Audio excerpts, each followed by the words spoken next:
Olá, tudo bem? Hoje eu vou falar um pouquinho sobre a importância do posicionamento da barra nos exercícios e o que isso vai impactar no seu treinamento. É importante falar que eu vou utilizar como um exemplo aqui o agachamento. Entretanto, conforme eu vou demonstrar, isso também é aplicável para diversos outros exercícios, como por exemplo o supino reto com barra. Por que nós vamos falar do agachamento? Porque o agachamento tem duas principais variáveis. O agachamento com a barra alta, onde a barra fica aqui logo acima da linha do trapézio, e o agachamento com a barra baixa, onde a barra fica posicionada logo acima da linha dos ombros. E isso vai afetar o que? A gente tem aqui uma visão lateral. O agachamento com a barra alta e aqui uma visão um pouquinho exagerada de como seria um agachamento com a barra baixa. Quando você bate o olho nessas fotos, você vai poder perceber que existe uma grande diferença no posicionamento do joelho em relação aos pés, na altura do quadril, na posição do tronco em relação à coxa e em relação ao solo. Tudo isso vai impactar diretamente nos resultados que você tem desses exercícios. Conforme eu comentei, existe esse tipo de aplicação também em outros movimentos, como por exemplo do supino. Nós já colocamos um vídeo no ar falando a respeito das diferenças entre fazer um supino com a pegada aberta, com a pegada fechada ou com a pegada neutra. Entretanto, é importante entender que esses diferentes tipos de pegada podem também estar influenciando na trajetória da barra. Por exemplo, quem realiza um supino com a pegada aberta, normalmente realiza esse movimento mais vertical, né? O cotovelo na mesma altura da linha do ombro, num movimento de sobe e desce. Quem realiza o exercício com a pegada mais fechada, traz o cotovelo mais próximo do corpo, então a barra tem uma tendência a vir aqui, ó, mais ou menos na parte de cima do abdômen. E quem realiza com a pegada neutra normalmente deixa o cotovelo fazendo uma angulação de 45 graus com o tronco. Então tudo isso daqui vai influenciar na trajetória que a barra percorre e no tanto de carga que você vai utilizar. Consequentemente, vai influenciar nos seus resultados. Então vamos voltar um pouquinho para o agachamento para a gente entender quais são os principais fatores que esse posicionamento da barra vai influenciar. Vai influenciar na ativação das musculaturas, na carga que você usa, nas musculaturas utilizadas no exercício e também na seleção de exercícios do seu treinamento. Então vamos começar falando sobre ativação.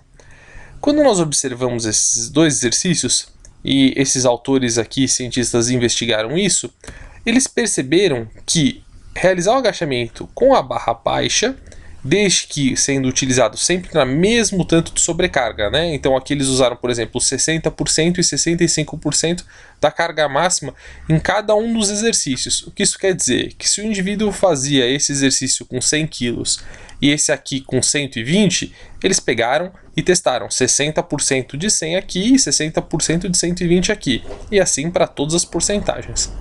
Eles observaram que o agachamento com a barra baixa tem uma maior ativação das musculaturas, de todas as musculaturas da coxa, tanto na fase excêntrica, que é a fase que você deixa o peso te vencer, né, a fase que você está agachando, quanto na fase concêntrica, que é quando você vence a resistência, quando você levanta para ficar em pé. E uma outra coisa que é importante é que essas execuções diferentes vão influenciar também na carga, que nem eu comentei.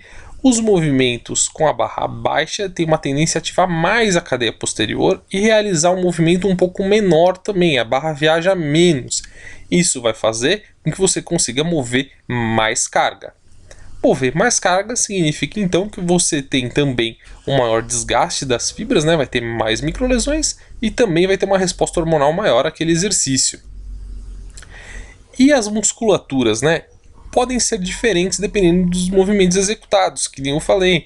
Quando você realiza o movimento com a barra mais baixa, você tem uma maior ativação das musculaturas de cadeia posterior. E isso deve ser interpretado na hora de selecionar os outros exercícios que vão compor o seu treinamento. Então, por exemplo, se o agachamento com a barra baixa tem maior ênfase na cadeia posterior, isquiotibial, glúteo e lombar, o agachamento com a barra alta vai ter maior ênfase no quadríceps.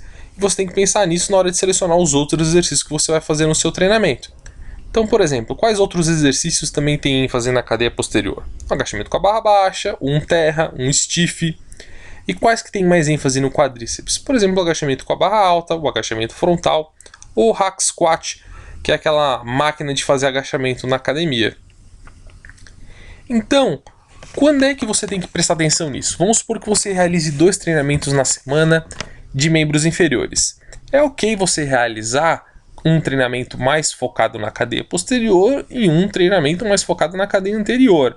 Embora é importante entender que ambos treinamentos vão trabalhar todas as musculaturas da coxa. Eu estou falando que vai ter maior ênfase em uma parte do que na outra. Então, por exemplo, se você vai realizar um treino com ênfase na cadeia posterior, poderia ter um agachamento com a barra baixa, um terra, um stiff, panturrilhas. Agora, por exemplo, um treinamento com mais ênfase no quadríceps, um agachamento com a barra alta, um agachamento frontal e um leg press. É importante destacar que eu falei ênfase. Então, como não é um trabalho exclusivo de quadríceps, você não pode realizar, por exemplo, um treinamento focado na cadeia anterior num dia e no dia seguinte realizar um treinamento focado no quadríceps. Então, esses treinamentos teriam que estar separados ali por pelo menos 72 horas.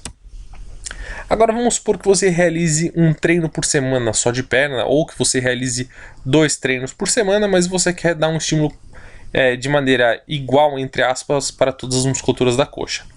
Então, por exemplo, você poderia realizar um agachamento com a barra alta e um agachamento com a barra baixa no mesmo treinamento, para focar um em quadríceps e um mais em posterior. Aí eu coloquei um leg press aqui e uma panturrilha para complementar. Ou ainda, poderia realizar um agachamento com a barra baixa, que tem foco na parte posterior, um agachamento frontal, que tem foco no quadríceps, um leg press e uma panturrilha. Um outro exemplo, um agachamento com a barra alta, que tem foco no quadríceps, e um stiff, que tem foco na cadeia posterior. Aí um afundo e panturrilhas.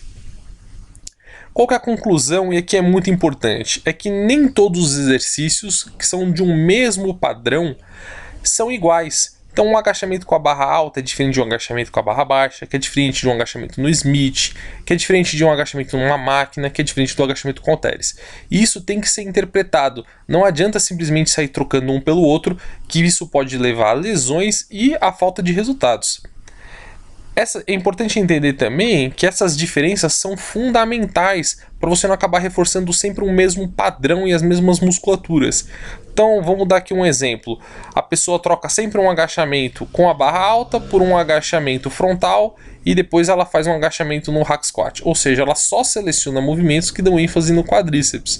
Então é importante isso na hora de selecionar os exercícios que você vai fazer no mesmo treinamento e também dos exercícios que você vai fazer ao longo da sua periodização, quando você for trocar os exercícios que você realiza.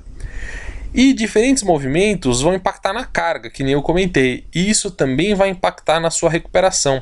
Então tem que sempre lembrar que você está estimulando a musculatura. Querer selecionar sempre os exercícios que você move mais carga pode acabar gerando uma grande fadiga e dificuldade de recuperação. Então, por exemplo, combinar sempre agachamento com a barra baixa, com terra, que são movimentos onde você move muita carga, pode acabar gerando uma grande fadiga. Isso aí tem que deixar para atletas mais avançados. É isso aí, pessoal. Curtiu, não curtiu? Ficou com alguma dúvida?